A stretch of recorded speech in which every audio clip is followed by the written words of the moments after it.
Манас улуттук академиясында белгилүү окумуштуу филология илимдеринин кандидаты, Манас эпосун изилдөөчү Эсеналы Абдылдаевдин «Илимий материалдары» аттуу китебинин бет ачары болду. Жыйнакка окумуштуунун ар кайсы жылдардагы басма сөз беттерине жарыяланган Манас эпосуна байланыштуу илимий макалалары жана өз убагында түзгөн сөздүгүнө кирбей калган сөздөрдүн түшүндүрмөлөрү камтылды. Илимий иш-чарага Абдылдаевдин үй-бүлөсү, окумуштуулар, адабиятчылар катышты. Аталган жыйнак окурмандардын кеңири чөйрөсүнө арналат. Бул профессионал илиминде Эсеналы Абдылдаев башка Манас таанышуулар менен катар өтө чоң эмгек калтырып кетти.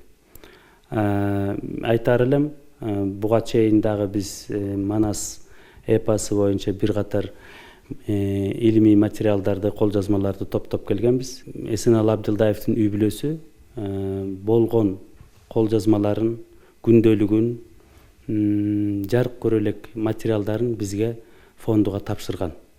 Ошонун ичинен биз иргеп ушу биринчи китебин чыгардык. Буюрса дагы 2 китептин материалы турат.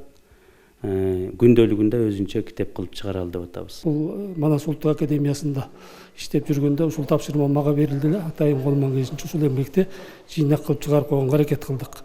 Анан эми мындан сырткары агайдын дагы бул эмгекте өзүнүн түздөн түз жазган макалалары камтылды да. Бирок агай тууралуу жазганда бир топ окумуштуулардын эмгектери бар. Бул өзүнчө анан агай тууралуу атайын библиографияда түзүп койгон. Мында ошол эле Залкар Манасчыбыз, Саякбай Каралаев, Айтматовдор менен болгон чогуу академияда агайдын жаш кезинде түшкөн сүрөттөрү камтылды, жана башка дегендей.